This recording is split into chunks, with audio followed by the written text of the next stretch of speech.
Why the orcs gotta be Mexican? Why are the only two options either bloodthirsty savage beast or Mexican? Yeah, what's good, y'all? It's your boy Azeem, and a couple of days ago, right, I posted a video on TikTok asking white fantasy creators why they felt the need to add racism into their stories. Hello there, white fantasy creator. I have a question for you. Why does your story have fantasy racism? This video was made in satirical fashion, pointing out some of the common pitfalls people who don't experience racism often put in their stories, while also offering some better alternatives. And of course, the internet being the civil and peaceful place that it is, took my criticism in good faith. Because I need bad guys, and certain characters need to learn to improve. Racism or tribism is an evolutionary trait that kept mine, your, and everyone's ancestors. LT, it is as perhaps just a game that was greatly inspired. It is a haven't you heard about by a certain world veteran It's because who wrote the humans most got exciting things and and in in a a setting setting where that the slaughter can't is really be be avoided. exposed and Inside the the top topic story. People don't be happy like some some animal animal prison. No, that 40,000 years. Bro's never heard of Grimdark.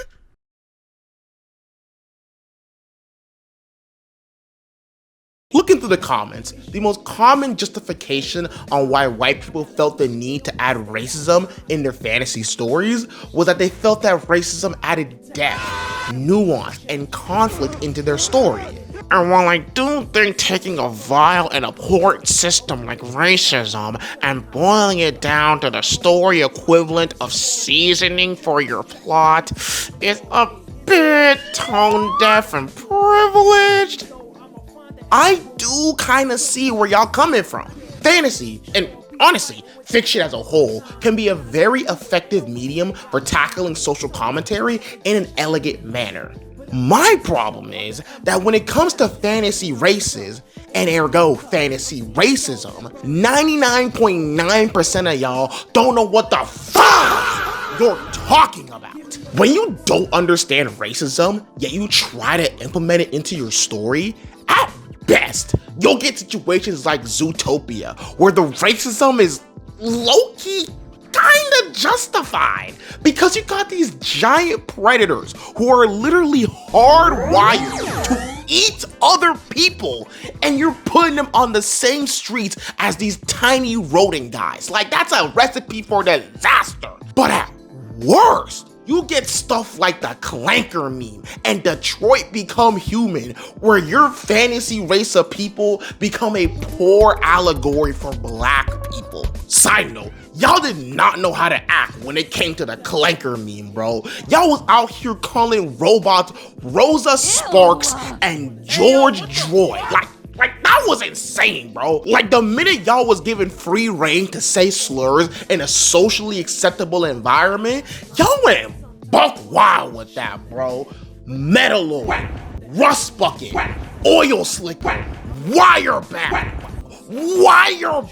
bro. Like, y'all was just saying the craziest things with no regard for how it make people feel. Like Metal Sonic, look at him. He's just a little guy. He ain't do nothing wrong, bro. He ain't no wireback. If it's not fantasy slurs and justified racism, then it's awful world building by having all members of a race be this weird, like, cultural hive mind. Like with my favorite bad movie, Bright, 2017, exclusive on Netflix. You have all these orcs, right? And regardless of where they're from or what their personality is, they all turn out to be no good ghetto hoodie wearing thugs that just love to gangbang. Except for the good ones, of course, which evidently turn out to be cops. Or you have a situation like Dungeons and Dragons, where all your orcs are either, and I quote, burly raiders with prominent lower canines that resemble tusks. They gather in tribes that satisfy their bloodlust by slaying any humanoids that stand against them. Or Mexican. So what, Azeem? I just can't have any cultural representation at all? The Mexican orcs were for y'all.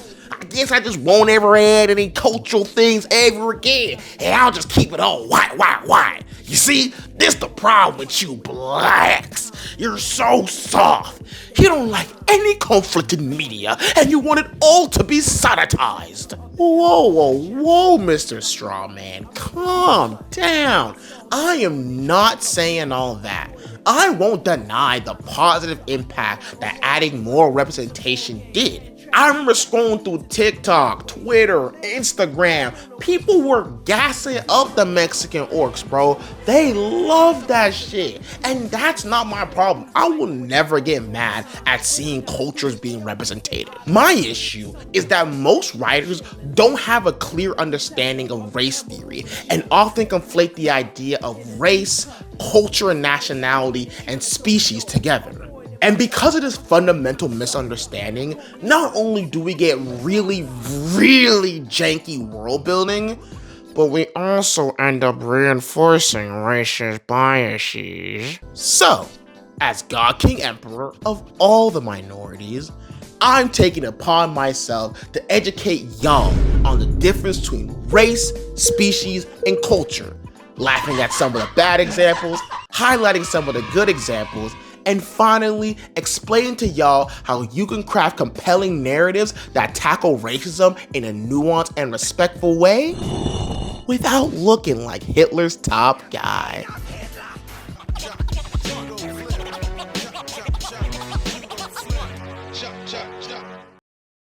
Chapter 1.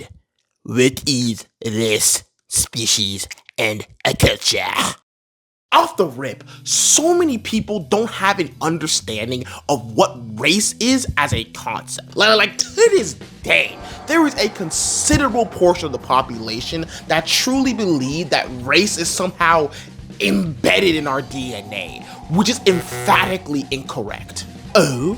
And who are you to tell me this, huh? What qualifications do you possess? Monkey? Oh, hey, Mr. Strawman. You're back. Well, I'll have you know, they actually have a Bachelor of Science degree in biology. Graduated from the University of Washington with a 3.7 GPA. Fall with your boy. And one of those classes was an African American Studies class. And if that wasn't enough, I'm also a nigga. So I feel like I'm pretty qualified to talk on this subject. Race, from its inception, is a social construct that has no basis in biology. In fact, for most of human history, the idea of race didn't even exist. To quote the Invention of Race podcast compiled by John Bywin? Joe Bywin? It reads, this history special traces the development of racial and racist ideas from the ancient world, when there was no notion of race, as historian Nell Irving Painter puts it, up to the founding of the United States as, fundamentally, a nation of and for white people, despite the all men created equal language of the Declaration of Independence. The Portuguese writer who, commissioned by the slave trading leaders of his country, literally invented blackness, and therefore whiteness. In the 1450s, according to Kendi, the Enlightenment scientist who first divided humanity into the 5 races, and coined Caucasian. The black runaway indentured servant in the 17th century Virginia, whose capture and sentencing to lifelong servitude marked the first official sanctioning of chattel slavery, and the first time a black person was treated differently from a white person in the law in colonial America. While we could dive incredibly deep into the discussion of race being a social construct and the ramifications it had on society, we're not going to do that today, for the very good reason of I no want to. Look, this video is already going to be incredibly long as it is, without me adding the entire discussion of the evolution of race as a concept, right? So I'm gonna just glaze over it because I want this video to come out before the turn of the new millennium. However, if you are interested in doing more research on this, I'll link some videos in the description below that I feel tackle the subject well. But anyway, for our intents and purposes, the takeaway from this quote is that the notion of race did not exist until the settler colonialist powers needed a justification for why they were treating other humans like chattel. This justification they came up with would eventually lead into the concept of race that we know it today. And despite what credible sources like Fox News or your conservative uncle at Thanksgiving might protest, someone's temperament or capacity for intelligence is in no way affected by the darkness of their skin. Skin color is nothing more than a phenotypic or outward expression of your genetic code, similarly to hair, height, and penis size. And just like hair, height, or my normally sized penis, skin color has no bearing whatsoever on how a person may behave.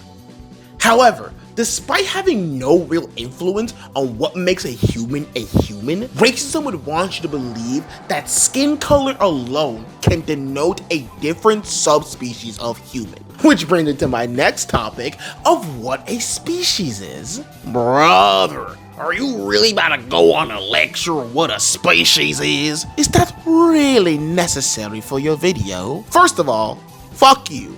I spent $60,000 and 4 years obtaining this biology degree. You best believe I'm gonna flaunt this education wherever I can. And second of all, just give me some grace, y'all. I promise that when we're all done, this will pay off.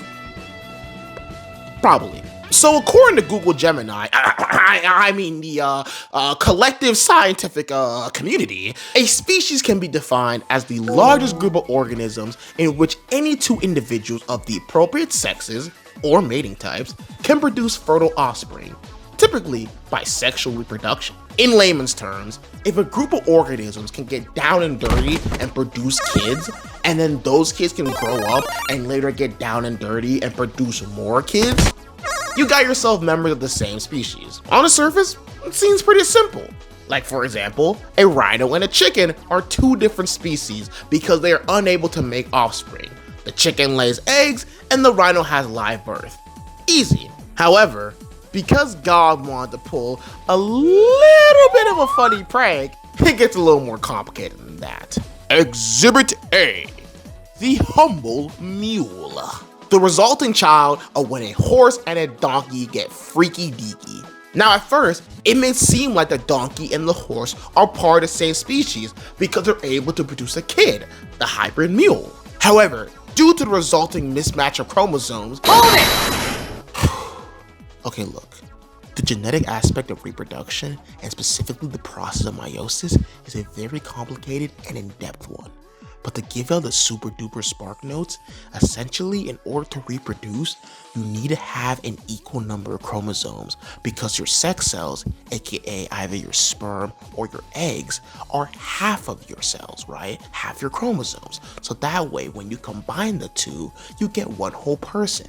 And that's why you are half your mom and half your dad. Where the problem arises is that the horse has 64 chromosomes and the donkey has 62. So the resulting mule ends up with a mismatch of 63 chromosomes and therefore is unable to have their sex cells split evenly and therefore making them infertile. However, due to the resulting mismatch of chromosomes, the resulting mule child is unable to have children, thus making the horse and donkey separate species. Now, of course, this gets even more complicated because we do actually have examples of hybrids being fertile, such as the Pizzly bear. Yet despite this, we still consider the polar bear and the grizzly bear separate species. Which brings me to my next topic, allopathic speciation, aka bitch, what you mean, let's link? You live in a whole different continent, the fuck? Allopathic speciation is the concept of where you have two different species, for example, the polar bear and the grizzly bear, which in theory could breed and produce viable little Drake Pizzly bears. But because they are so far apart geographically, they will realistically never interact with each other and have the chance to breed without human intervention, such as global warming, thus making them separate species for all intents and purposes. Now, once again, like with most things in science, there are exceptions to the rule, and this is by no means a hard and fast definition. But for the scope of this video, if two organisms are able to interact with each other realistically and produce viable offspring, we will consider them the same species. Also, if y'all want to learn more on this topic, I highly recommend y'all either check out the Amoeba Sisters or Bozeman Science. I'll link both of them in the description below. Those two channels unironically got me through my undergrad. They break shit down so intelligently and so succinctly, like it's I love those channels. So now with this in mind, let's look back at humans and why race as a concept is illogical. By the definition that we just established, human races as we understand them fail to qualify as different species because all humans are able to interbreed with each other genetically and physically, and we are able to interact geographically. Now, some of the more keen of you in the audience may be thinking, but dang, what about continents? Up until recently, population groups like Native Americans and Pacific Islanders were geographically isolated from the rest of the world. So why wouldn't they qualify as a different species, like we do the polar and grizzly bear, eh? And you know what? You're right. For a lot of recorded human history, these populations were isolated. Yes, racism wins. But, oh bullocks, the evolution of a new species takes a long time. So imagine, right? I had sex.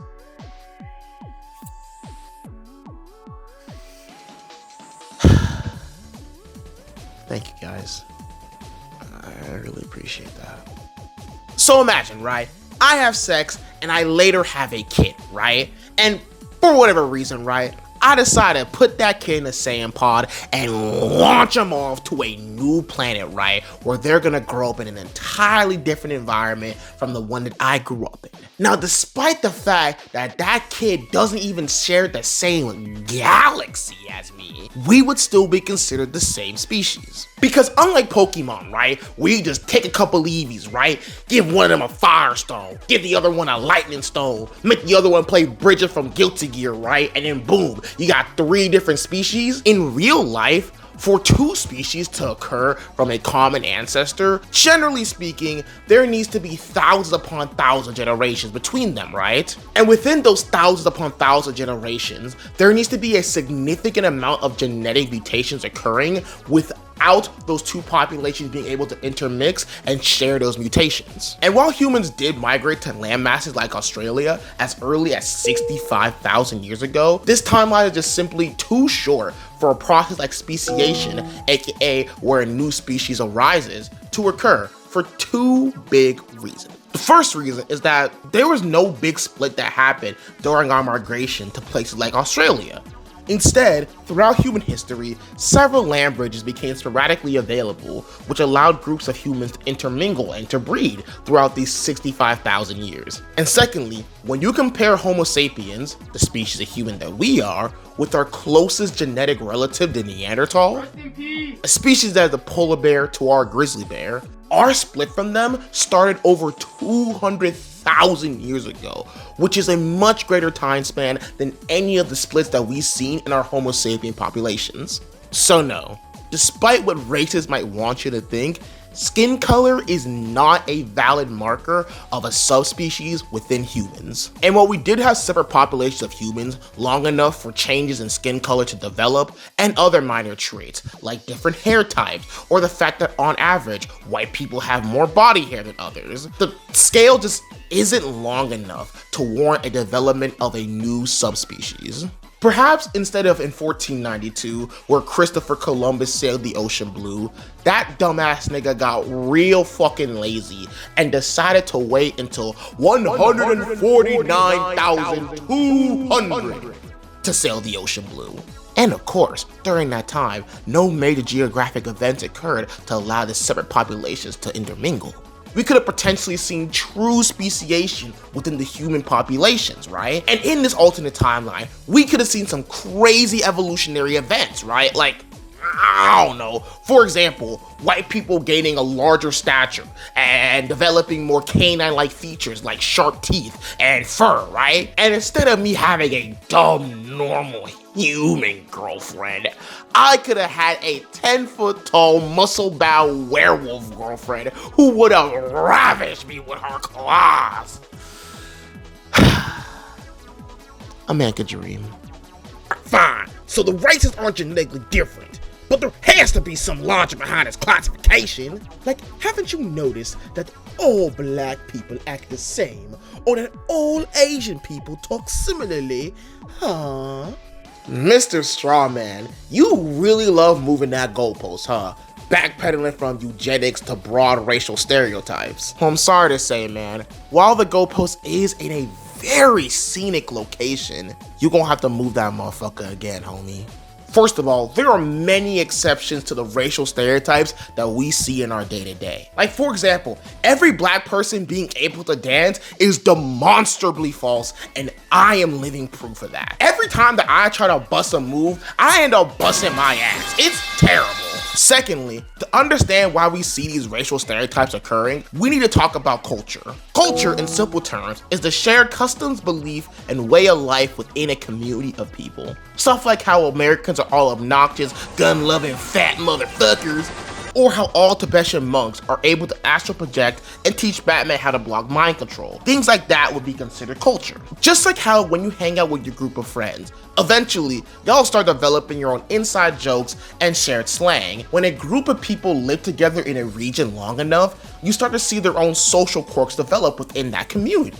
And for most of modern history, the people you live next to tended to look a lot like you, and thus you would share the same culture. And due to the phenotypic trait of skin color that we often associate with different races, coming from different regions of the world, that is a big reason as to why we tend to see shared traits among different races. But this is just a microcosm of people from similar regions sharing cultural similarities and taking those cultural aspects with them when they migrate. And this is by no means inherent to genetics.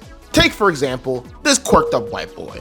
He looks like your standard default character 3. I want you to imagine what he sounds like, and I want you to think really, really hard on this. Imagine how deep his voice is, the tone in which he might speak, his cadence, his inflection, the type of slang he might use. Does he have a speech impediment? Everything that you could possibly think about in a person's voice, I want you to construct a vocal profile in your mind. Alright, do you got one? Swag. Let's compare it to what he actually sounds like. So Tyler, how long have you lived in Singapore? Singapore, 9 years already. 9 years, and then before that? 2 years in China, then some more got 5 years in the States. Go schools, only blonde person, hard to do anything, always stand out one. China, same thing. They call me Jingfa. Jingfa, golden hair. Golden hair. Now, if this were anybody else, that would be the most comically racist Asian accent I have ever heard, because that dude looks straight from the mountains of Caucasus. And while he is phenotypically white, that guy, for all practical applications, is Singaporean. He was raised in Singapore, he talks like someone from Singapore, and he acts like someone from Singapore. Like I said earlier, for most of history, we lived around people that looked similarly to us, and thus we would have a shared culture with those people that resembled us physically. These cultural beliefs will be ingrained into the family unit via means like tradition. And so, even when we started migrating globally, the traces of our motherlands can still be seen with how we act. If our Singaporean white boy were to go out and find himself a Singaporean white girl and start a family, and their kids went out to go find more Singaporean white people and start their own families, and this trend continued throughout the family tree, after generations, you would see that all the descendants within that line would look like they physically came from Europe. However, when it comes to culture, they would much more be aligned with people of Asia than people of Europe. Culture plays a huge factor in not only how we as individuals act, but also why we tend to see people who are part of the same racial group act in a similar manner. But it is by far not the only reason why this occurs, because we gotta talk about our bonus topic, intersectionality, baby. Guys, look, I promise I did not just trick y'all into listening to a sociology lecture, okay? We will get back to the fantasy discussion and having the funny ha-has with the dwarves calling the elves knife ears. It's just that this discussion of race and the whole topic of it is a very nuanced thing and requires a lot of due diligence. So just please stick with me for just a little bit longer. Also, if you're stick with me this long, make sure to like, subscribe, comment, hit the bell button, and fucking follow my foreskin, nigga. Whoa, brother, whoa, now. You got too much dip on your chip. Follow my fucking balls, nigga. Earlier in this video, we established that racism as an ideology was implemented in order to support the broader system of colonialism and imperialism. Because racism was meant to support the empire in all facets, it ended up becoming so pervasive as a modality of thought that it actually turns into this like self-fulfilling prophecy of sorts. To dissect this, let's look at a common racial stereotype of black people being good at basketball. Black people in America, due to systemic racism, have less wealth on average than white people, which means that they have a weaker purchasing power than white people. But despite being part of a lower socioeconomic class, black people still want to enjoy recreational hobbies, just like everyone else. However, activities that white people normally engage in, like jet skiing and golfing and cave diving into a cavern known as Satan's anus, where you have a loving wife, 3 kids, and a high-paying job, are just out of the question because of the large overhead cost. But basketball's cheap as fuck. All you really need is a couple dudes, a ball, and a ring. Because of the low financial bar to entry, black people will be more likely to gravitate towards basketball than white people, which means that black people will be better at basketball at a higher frequency than white people. And this isn't because black people are just naturally better at basketball, but it's just that more black people play basketball, so more black people be good at basketball. But because there are so many black people in basketball and racist ways of thinking are so ingrained in our society, people will implicitly believe that there must be something about basketball. Jesus, fuck. Basketball, wow. Such about them basketball people, you know, them basketball people. But because there's so many black people in basketball and racist ways of thinking are so ingrained in our society, people will implicitly believe that there must be something about black people that makes them inherently good at the sport, to the point that when black people travel to places like Europe and Asia, people will just automatically assume that they're good at basketball, even if they never touched a ball in their life. Now, here's where the fun part comes in. Because it is such a popular belief that black people are good at basketball, you end up having a bunch of these black kids growing up thinking that they must be naturally good at the sport. And how do I know this, pray tell? Because I was one of those black kids who thought that he must have some latent hooping gene inside of his DNA. Turns out, I emphatically did not have no hooping gene in my blood. Oh my God, I am so buns at basketball, bro. I'm talking 2B from Near Automata, doing 1,000 squats a day, double cheeked up, glazed in oil levels of ass, bro. Like, I remember this one time, right, in PE, back in middle school, I was playing basketball and my teammates knew my shit was dog shit, bro. So they paired me up against a girl. Due to misogyny, of course. And I remember, right, as I'm guarding this girl, she goes up and says, "Wow, why you guarding me so hard, bro? You really gotta go this hard against a girl? You must be ass." Nigga, I ran out the gym crying that day, bro. That shit genuinely hurt me to my core. And the only reason why it hurt me so much is because y'all niggas made me believe that I must be the second coming of Kobe, bro. I'm not. I can't fucking shoot a basketball, nigga. I should have been out in the PC room shooting niggas with ops and Counter-Strike, not shooting threes. I can't do this. But childhood trauma aside, this showcases how cultural tendencies can lead to racist assumptions, and these racist assumptions can in turn influence the culture they're being racist to, which further goes on to fortify the initial racist assumption, and so on and so forth and so on and so forth, until eventually we get the cultural racism positive feedback loop, or CRPFL for short. Whew. All right, I am finally done with my college lecture. Now I know that was a very long prelude for a video that's supposed to be talking about why I don't like the tieflings being called foul bloods. But hopefully, right, this 30 minutes and 29 seconds rant will demonstrate to y'all just how much background knowledge is necessary on understanding why racism is the way it is and how it sustains and proliferates itself. But unfortunately, for many white fantasy creators, doing the due diligence is hard. But I still want my fun fantasy slurs and my realistic interactions. So instead of meticulously slow cooking the racism subplot for 24 hours at 200 degrees Fahrenheit, they decided to fast track it by only cooking it for 1 hour at 4,800 degrees Fahrenheit. Because, I mean, the math is the same, right?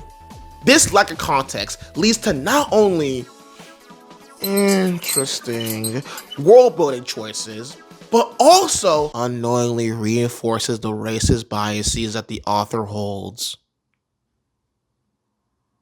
And now, we're gonna dissect some of the common pitfalls that we see in fantasy media, with examples. Chapter 2. Common pitfalls in popular media. Elder Scrolls, one of Bethesda's flagship series with many titles that I enjoy to this day, such as Morrowind, Oblivion, Skyrim, Skyrim Special Edition, Skyrim VR, Skyrim Anniversary Edition, and of course, who can forget everyone's favorite game, Skyrim Very Special Edition, for the Amazon Alexa, of course. Now, Skyrim and life become one. A mud crab scuttles towards First you. Rodar! I didn't catch that. First Rodar! I didn't quite catch that. First Rodar! Your shout echoes all the way to Sovngarde. What? In the world of Elder Scrolls, on the continent of Tamriel, you have 10 playable races to choose from. There are the Nords, the Redguards, the Bretons, Imperials, Gonians, the Khajiit, Altmer, the Bosmer, Dunmer, and finally the Orcs, or the Awesomer, if you want to be woke about it. And of those 10 playable races, there are 5 different species. You have the humans, or men, the elves, or mer, the orcs, Argonians, finally Khajiit. Now off the top pretends, this grouping of species is just stupid as hell, because going by our biological definition, there are really only 3 species. The first 2 are the Khajiit and the Argonian. The remaining 8 playable races belong to descendants of the... Hold on. El-Nove? Il-Nove? Oh, no fight?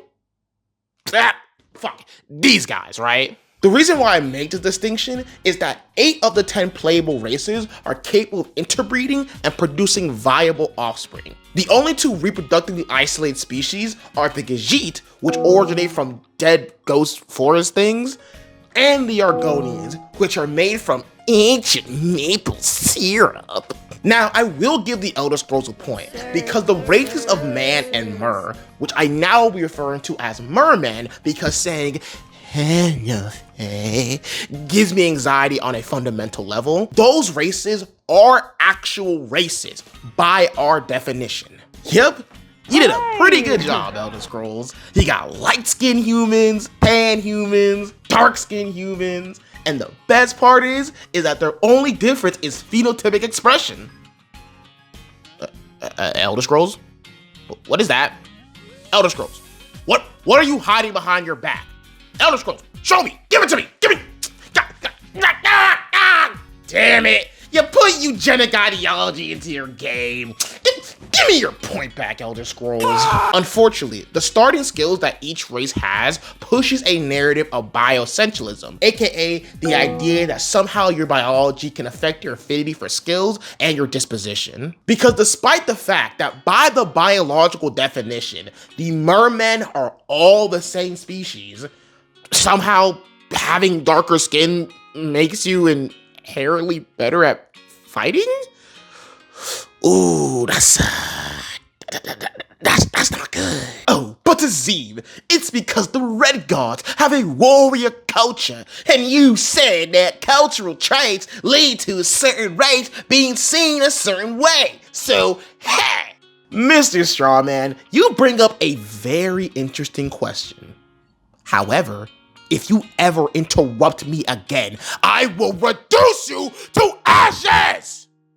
Anyhoodle, I would have accepted that argument if the game explicitly indicated that our Red Guard player character was either from Hammerfell or raised by people who are Hammerfell culture, but it doesn't. The game intentionally keeps that part of the backstory vague so that way you as the player can have a role-playing opportunity to talk about why your player character might have ended up in Skyrim. But by giving all Red Guard players a bonus increase to one-handed and block, suddenly I as a player now have to rationalize why my Red Guard wizard, who realistically would have never picked up a blade in his life, is now just naturally gifted with a sword and shield. And yeah, you could say that the 8 divines, or the 9 divines, if you believe in the Talos mistake, made it so that way some of the races have certain affinities for certain skills. But I don't really think it's the serve you think it is.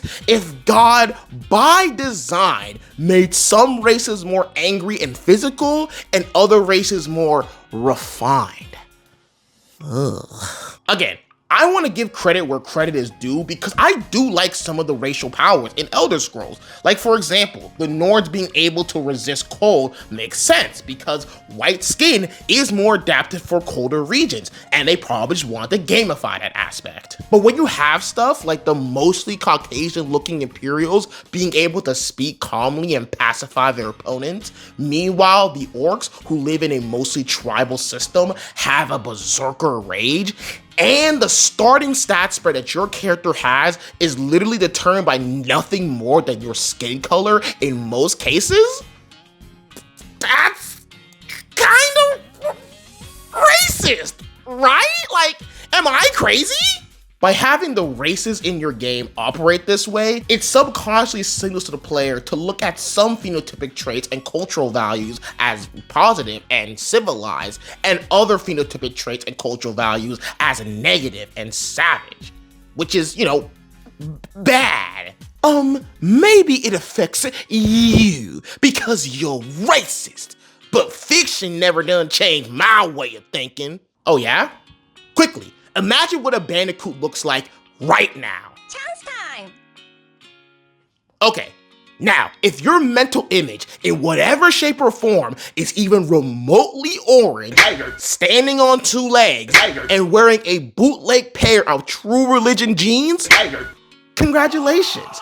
Fiction has affected your reality. While that was an extreme example, I just want to demonstrate why it can be really harmful to suggest that your race can somehow affect your aptitude for skill acquisition. Speaking of harmful implications with racial broad strokes, hi Dungeons and Dragons! In the Forgotten Realms, the primary setting for Dungeons and Dragons, we see a similar problem to the Elder Scrolls where some of the races are actual races, while others are entirely different species. For example, we have humans, dwarves, and elves all being part of the same species because they're all able to create hybrids with each other. Although it's even weirder with D&D, right? Because unlike Elder Scrolls, where the child will always inherit the mother's race regardless of what the father is, in Dungeons and Dragons, you can have people like half-elves, which are classified as their own race and have unique racial traits that are different from either parent. Now again, to D&D's credit, some of the racial abilities and stat spreads they give to their species does make sense. For example, the Dragonborn are naturally stronger than other species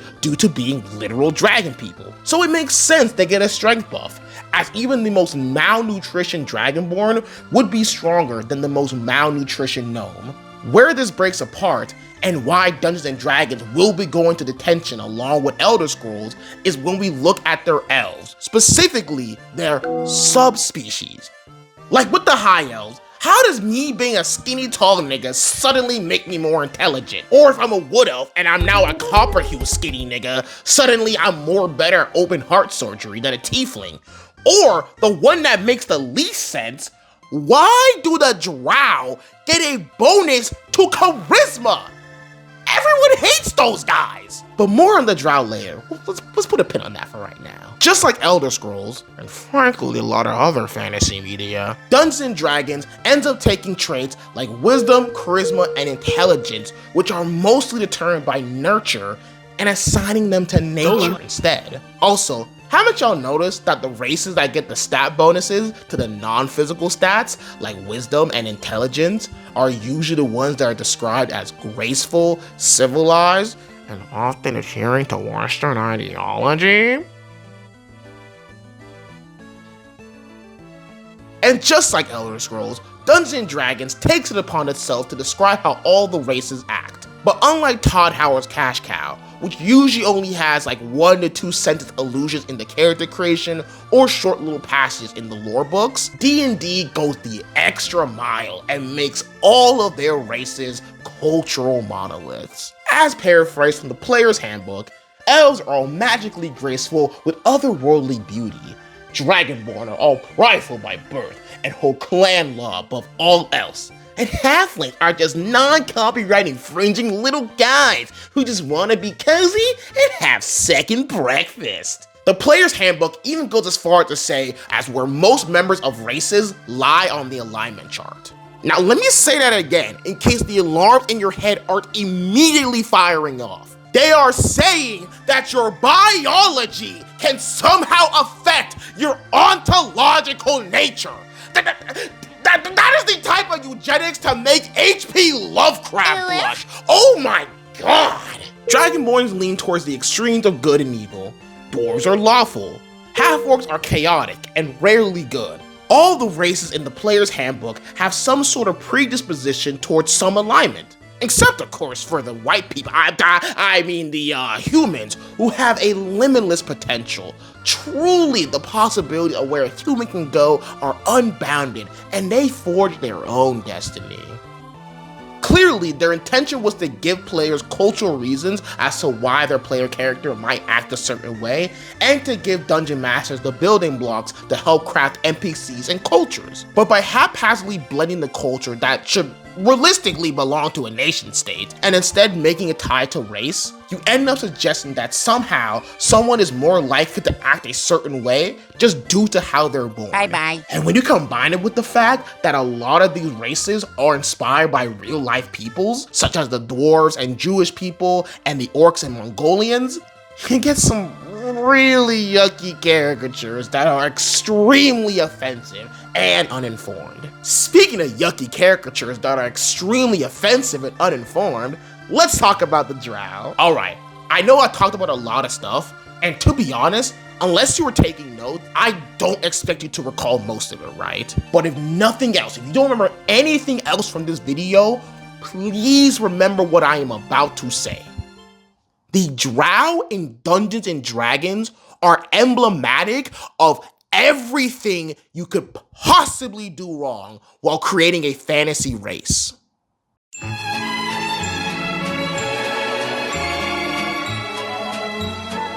Alright, first of all, let's just address the elephant in the room.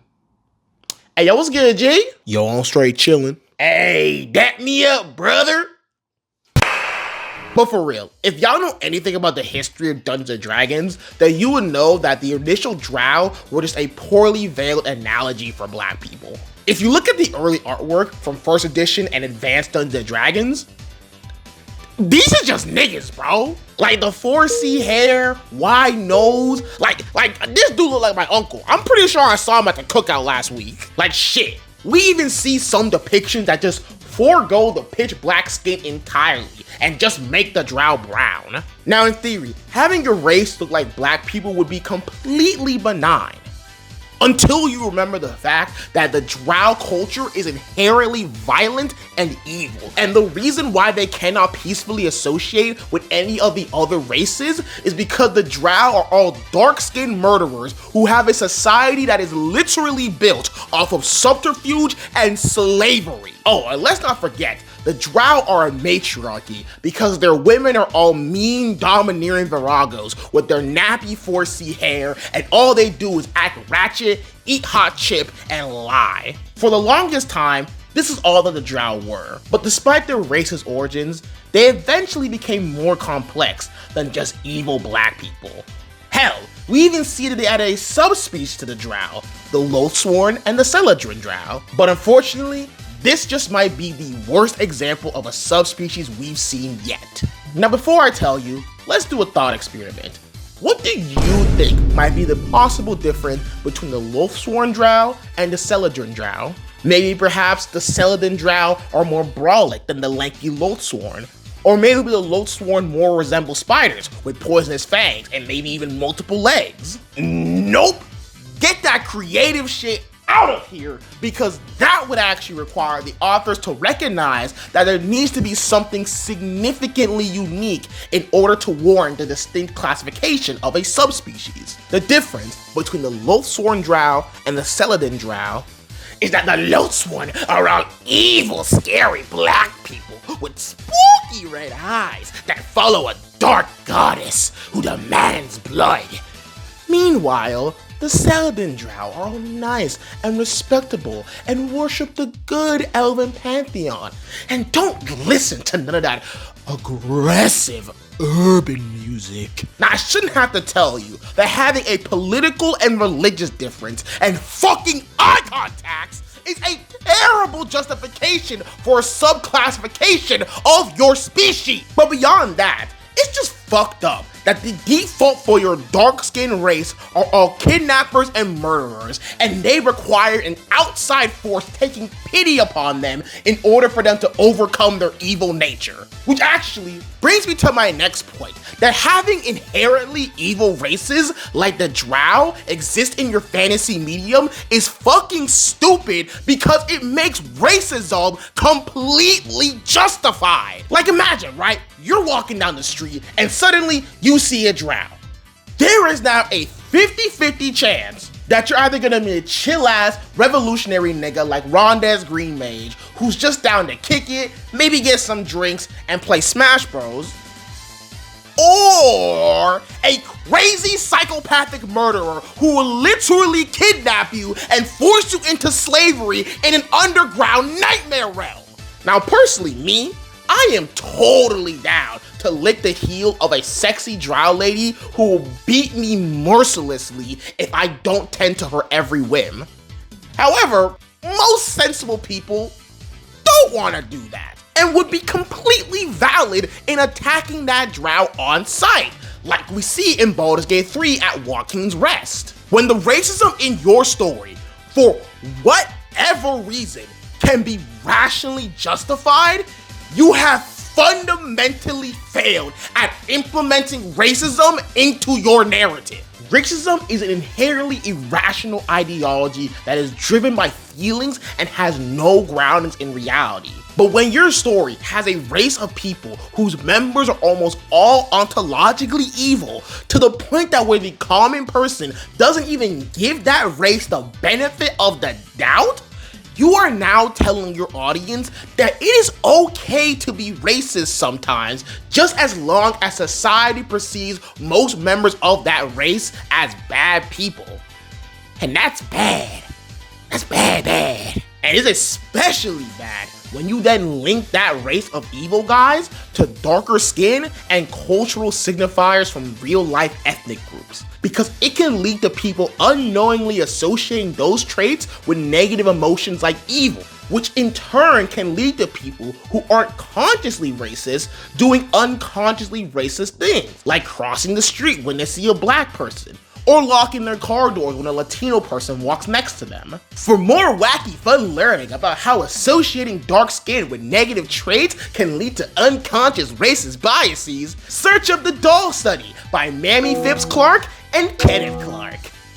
Link in the description below. Link in the description below. Link in the link.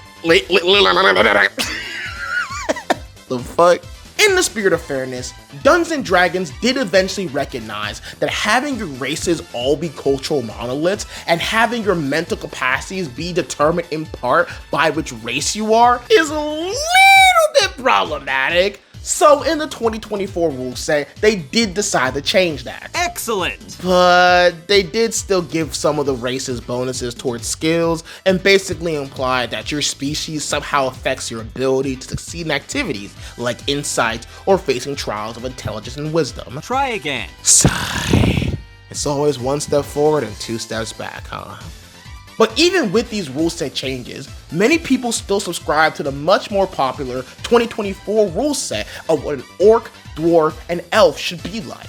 And if you consume really any fantasy media, you'll see that a lot of stereotypical traits of what an orc, dwarf, and elf look like are conserved within the fiction, which leads to the further perpetuation that race can somehow affect your disposition. Bastard, you spent 50 minutes and 53 seconds talking about all the bad examples.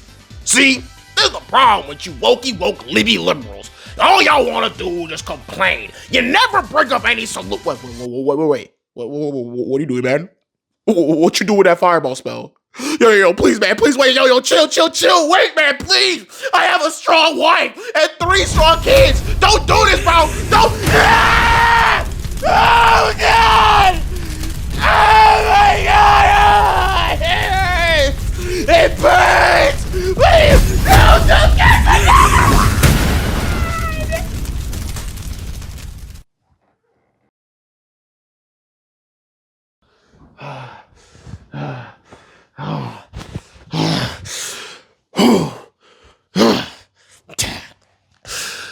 I told you what would happen if you disrespected me, straw man.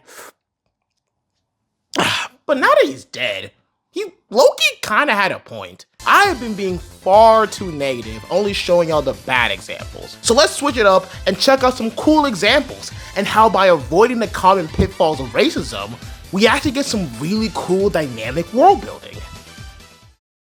Chapter 3. Good examples of species and world building opportunities revealed. Alright, time to talk about some of my favorite examples that implement fantasy races without being fantasy racist. Now, let me just put on my reading glasses here. 1 second. And first up on our list, we have the lizard folk from 5th edition Dungeons & Dragons. I know some of y'all might be a little surprised to see Dungeons & Dragons on the good side of this argument, but nah, the lizard folk are genuinely one of my favorite examples on how to make a fantasy species feel unique without leaning into racist tropes. For starters, the lizard folk pass the test on being a proper species. They're both reproductively isolated from other species, as evident from the fact that we don't have any hybrids running around. And unlike the Drow, we don't see no bullshit like dyeing your hair and voting for Republican in the primaries, making you a new subspecies. So you know what? Gold star for the lizard folk. Secondly, when it comes to the description of the lizard folk, their way of thinking is described as alien. To quote Volo from Volo's Guide to Monsters, the lizard folk's reptilian nature comes through not only in their appearance, but also how they think and act. Lizard folk experience a more limited emotional life than other humanoids. Like most reptiles, their feelings largely revolve around fear, aggression, and pleasure. Lizard folk experience most feelings as detached descriptions of creatures and situations. For example, humans confronted by an angry troll experience fear on a basic level. Their limbs shake, their thinking becomes panic and jumbled, and they react by instinct. The emotion of fear takes hold and controls their actions. In contrast, lizard folk see emotions as traits assigned to other creatures, objects, and situations. A lizard folk doesn't think, I am scared. Instead, aggressive, stronger creatures register to the lizard folk as fearsome beings to be avoided if possible. If such creature attacks, the lizard folk flee, fighting only if cornered. Lizard folk aren't scared of a troll. Instead, they understand that a troll is a fearsome, dangerous creature and react accordingly. Whew! Now that I'm done padding the runtime by ripping a description wholesale from a supplement book, I love how the lizard folk are described in Volo's Guide to Monsters. From this conceptualization, lizard folk are gonna all act and think in a certain way. They're all gonna have this attached sense of emotion, and they're all gonna have this reptilian way of processing the world around them. But unlike the Nords of Skyrim or the Drow of the Underdark, nowhere in the description do they try to ascribe morality or some sense of uniting cultural factor to the lizard folk. The lizard folk can't be generalized in the same way that many other fantasy races are, because the lizard folk don't think in good and evil. They think in terms of living and dying. This unique way of processing the world can lead to some very interesting characterization of lizard folk that is completely divorced from the typical pitfalls we see when trying to characterize other fantasy races. For example, let's take two lizard folk twins, right, who are biologically exactly the same. The only difference is that when they get split up at birth, one gets raised in the mountains while the other one gets raised in the city. The mountain lizard folk has a solitary lifestyle, fighting and hunting for themselves. However, during their outings, the mountain lizard folk notices that when adventurers get lost and die near their home, more predators start to congregate in the area, which makes life harder for the lizard folk. So, in order to make their life easier and safer, the lizard folk offers to guide lost travelers through the mountain and protect them from the dangers of the wild. On the opposite end, we have our city lizard folk, who initially tries to hunt local citizens and ends up getting in prison. While they're in prison, they meet a local con woman who, upon seeing this young impressionable person, invites them to join her operation with the promise of wealth and leisure. Our city lizard folk recognizes that in their urban environment, the most optimal way to survive is not to hunt other living creatures, but to earn gold. So they accept. Under the tutelage of the con woman, the lizard folk learns how to haggle, scam, and lie their way into a grand fortune. And due to their inability to feel emotions like guilt, in the same way that other species do, they're able to carry out their racketeering business with extreme efficiency. From these two stories, we can see that despite their alternate cognitive processing, the lizard folk are not boxed into racial stereotypes. They're not holier-than-thou goody two-shoes or savage marauders. The way they are written allows for both good lizard folk, like our mountain hermit who helps travelers through the wild, and evil lizard folk, like the cold calculating scammer. But the path to these conclusions are wholly unique to the lizard folk, as they arrive there not out of morality, but out of environmental assessment. By having all the unique traits tied to biological aspects, as opposed to being associated with morality, cultural beliefs, or mental aptitude, you create this exciting playground for world builders, where you can have these exotic, diverse, and fun cultures of lizard folk that could only exist because of how the lizard folk think, but at the same time not being shackled by the dogmatic principles that we often see with other fantasy races, like them having to be holier than thou, fun-loving creatures, or might makes right.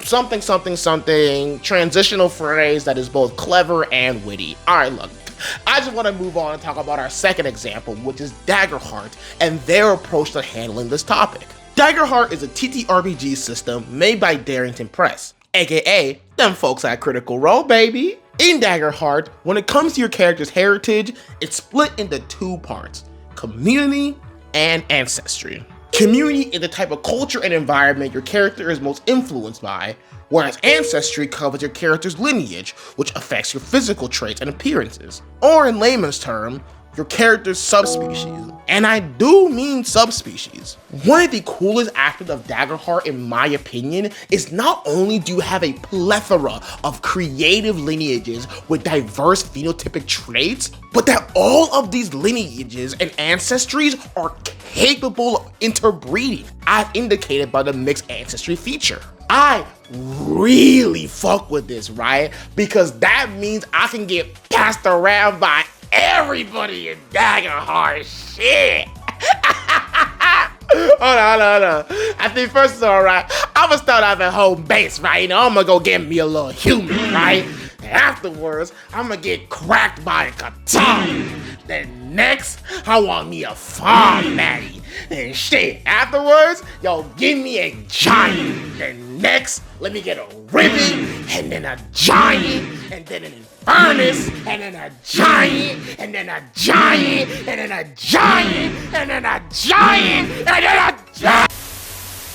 But not for real though, as both a biologist and an avid world builder, this gets my brain turning because I'm just wondering, right? What sort of magical and evolutionary pressures must have occurred so that way you can have all these intelligent organisms capable of interbreeding, producing viable offspring, and having more phenotypic diversity than real life dogs? Like that's awesome, bro. If you as a world builder are not excited to tackle that, like, I don't know, bro. Like, I'm like, God, it's so cool. And the best part about it is that all of the ancestries are fire, dog. They was cooking at Daggerheart, man. They did not miss once.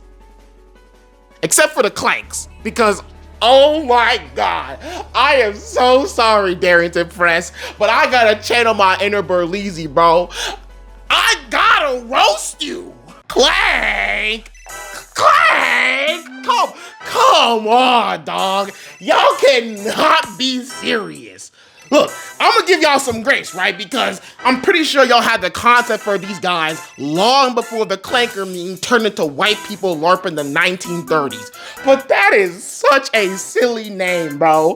How the entire group of people named after an onomatopoeia, like the clank couldn't think of anything better? Like, I'm gonna do this shit. I'm gonna do it right now, bro. Robo people. Trash. Mechanic. Trash. Titanium. Oh my God, this nigga's garbage. Like, imagine, right? Imagine if it was like, hey, yo, bro, you see them frog people over there? Yeah. We call them motherfuckers the plip plaps because their feet go plip plap. You know, it's like plip. Like, wait. Sorry.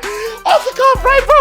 I didn't realize I forgot the frog people are named Ribbits, dog. Them motherfuckers is also onomatopoeias, bro. What the fuck are we doing? I'm sorry, y'all. I'm clouded too much, bro. It's not that serious. I'm not that bad. Legs. But nah, for real, Darrington Press was in their bag making these ancestries, bro. Because instead of like the typical pitfalls of making all the orcs strong and mean and making all the elves super duper intelligent and graceful, they instead give each ancestry 2 traits that not only lets them stand out from their peers, but it doesn't try to typecast them into a certain belief or way of acting. Like, for example, all fawns can use their strong goat legs to leap around and kick their enemies in their chest, whereas the goblins get a danger sense, which lets them dodge attacks better, and they get a better chance at agility checks due to their sharp eyesight and keen hearing. And while some features may lend themselves better to certain playstyle, like the Katari's Claw ability being a melee attack, so melee characters are probably going to utilize this feature better, there's nothing as egregious as like a raw stat increase or a raw number bonus to skills like history or lockpicking. This separation of ancestry and determinism is further exemplified through the ancestry descriptions. All the ancestry descriptions only ever refer to biological traits, so stuff like height, hair color, weight, lifespan, physical biological aspects, and never does it make sweeping dogmatic claims like all goblins must be tricksters or all the infernuses are super evil due to a demonic lineage. At most, you'll get little tidbits on how their ancestry might shape how they personally interact with the world in a minor fashion. Like, for example, with the clanks, right? All of them were built with a purpose, similarly to how we build robots in real life. Some are meant for forestry, others are built for cooking, and some are designed with defense in mind.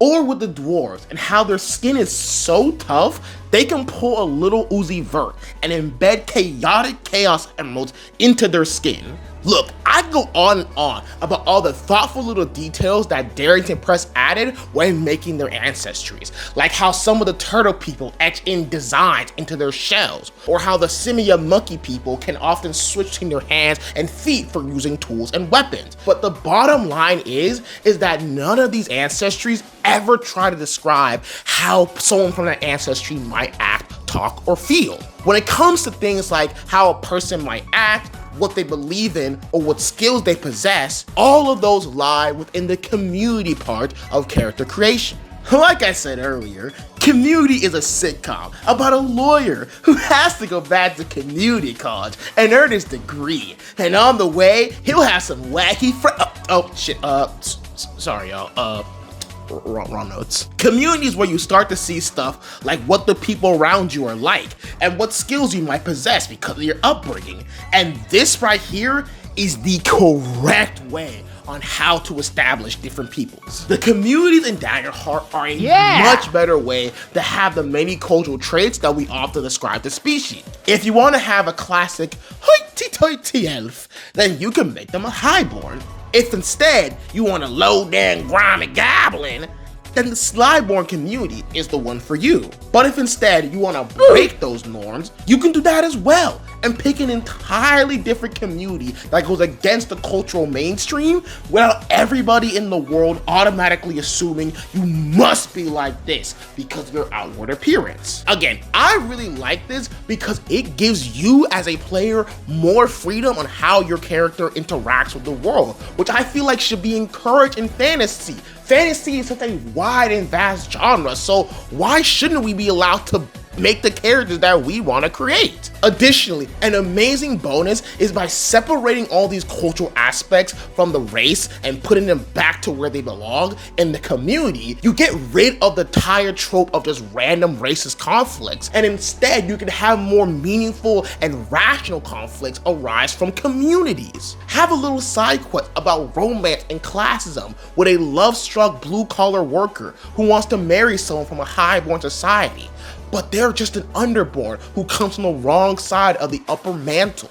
Or tell a story of religious persecution as an orderborn society who worships a deity is trying to impose their belief on a community of wildborn inhabitants. Personally, I think for the average TTRPG table that these story hooks based around communities are a lot more interesting than the generic, we gotta kill all these foul bloods, even though they haven't shown any hostile outward violence towards me, but still gotta kill them because devil. And if you still want to tell a story about racism, because of how the system is set up, there is no mechanical in-game reason nor lore reason that relies on bioessentialism for racism to be justified, leaving the only possible option left for racism to exist as an irrational social construct used to justify political and economic actions. This is not only more realistic to our real world, but also a lot more respectful to your fellow man who experiences racism on a day-to-day basis. These are just a few of my favorite examples on how to handle topics like species, race, and culture within fantasy media. Conclusion: making sure you're capable of telling the story you want to tell. Now, I know I've been yapping for a long time, right? And for a good part of it, it may seem like I don't want to see diversity in fantasy spaces, right? Like all I want are these homogenous, amorphous blobs, and I don't want to see real life bleeding into my game. And let me just say for the one time that is emphatically not true. I love seeing different types of people in the fantasy space, right? I love my mystical elves, I love my hardy dwarves, and I love me some sexy beast people of all shapes and sizes. That's what makes fantasy great. I am a huge fantasy nerd. I love tabletop, I love reading the books, I love playing fantasy games. I am so in love with this space that I dress up like a wizard and post TikToks and Instagram as a wizard, dog. I love this space because this space is so creative and freeing. And the last thing that I want to see is have that creativity die out. No way in hell. On top of that, I think fantasy can be an incredible vehicle for examining nuanced and heavy social topics like racism. And I truly believe in my heart of hearts that there is a place in this space that rhymes for fantasy to have these deep conversations. My plight is that before you go adding fantasy racism into your story, please make sure that you have a valid reason as to why you're doing it. And if you are going to implement it, it is imperative that you treat it with the gravity, research, and diligence that is necessary. Because real talk, racism isn't just an excuse as to why your Khajiit aren't allowed in the cities, or the inciting incident for your half-elf mage to go on their adventure. It is a very real and very triggering lived experience that is charged with hate and a point of trauma for millions of people around the world. It's not just some spice that you can sprinkle onto your story willy-nilly, and to treat it as such is incredibly disrespectful to people like me who can't just step away from it once the game is done and has to live with racism as a grim part of their reality. If after all this, you still want to include racism in your games, novels, campaign, etc., you have to make sure that you dissect it with intentionality. Understand the causes as to why racism occurs and how it warps the minds of people who subscribe to it. Look up the stereotypes and logical fallacies of racism. And please, please, please, for the love of God, if you are going to make this available in the public sector, like a novel or a game, get some of your POC friends and colleagues and ask them if they're willing to check you on your bullshit. Because if you don't, you might let some of your unintentional biases come out and make some pretty nasty implications about your race of evil people that are suspiciously similar to a real-life disenfranchised ethnic group. Now, I know this may seem like a lot of effort to put into your imaginary world, and you might be wondering if it's really worth it to do all this, but I promise you, it is. And if you are asking if all this work is necessary, chances are you're probably a white person who doesn't experience racism in their day-to-day life. And if that's the case, that's awesome, dude. I am so glad that you don't experience racism, and I don't want you to, right? I wouldn't wish it on my worst enemy. But recognize that because you are not part of a group that experiences racism, you have to be 10 times more vigilant when it comes to your approach to the subject matter, because your separation from racism can lead you to saying or adding things that you didn't mean anything by, but can turn out to be extremely harmful to those who are affected by it. To paint an example with myself, I've made a few jokes around the trans community that for the most part have been received very well by trans people. And the reason why I think this is the case is that I move with a lot of intentionality. The first thing I do is do an initial internal check. I make sure the joke sits right with me, and then I do my own individual research and making sure that I'm not saying any tropes or stereotypes about trans people. Then after I feel comfortable with the joke, I then show it to my friends who are trans and ask their opinion of it. Most of the time, they're like, it's funny, awesome, golden gay time, rock on, Tommy. But other times, I've unintentionally put stuff in that would have been really triggering, and I would have never known that because I'm not transgender. But because I run my ideas through the people who would be most affected by the joke, I avoid unintentionally harming the people I'm trying to make fun with, and I end up with a funnier joke to boot. All in all, while the due diligence may be daunting, by undertaking the research to portray marginalized communities in a respectful way, you'll not only be kinder to your audience by not making a mockery of their trauma, but you'll also end up with a really dope-ass story that might actually help someone else open their eyes to biases they might not know they had. Before I end, let me leave you with a final question. Which one of these stories sounds cooler?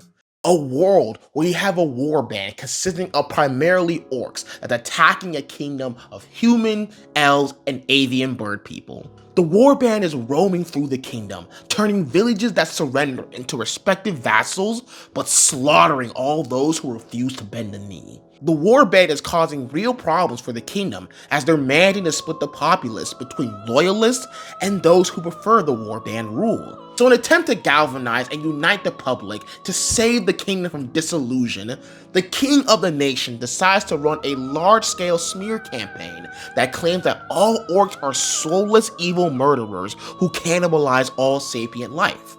Of course, this isn't true, because just like humans, elves, and avians, and all other species of the world, orcs are not predetermined to act in a certain way and have the capacity for both good and evil. The only difference between an orc and a human is that an orc has tusks, green skin, and is an obligate carnivore, aka someone who must eat meat. But they by no means eat intelligent creatures like humans, elves, and avians. However, regardless of the truth, the purpose of the propaganda is to drum up support for the war, which it does. Most people of the kingdom have never even seen an orc, so when they are met with these beings who look different from them, combined with the fear-mongering from the king, they lash out in anger and fear against the invaders. Through a united front, the kingdom drives back the warband, but a knock-on effect is that the cultural belief is that all orcs are soulless cannibals. Now, imagine an epic saga that follows a young orc who is a refugee from the war, who has been wrongly accused of killing a noble, all because they're an orc. So now, our hero must travel the land, escaping persecution in a quest to clear their name. During their travels, they'll meet a lot of people who treat them poorly. Some because they are uneducated and truly believe the propaganda, and others who know all the things said about orcs to be false, but continue to support the system because they benefit from the disenfranchisement of the orc people.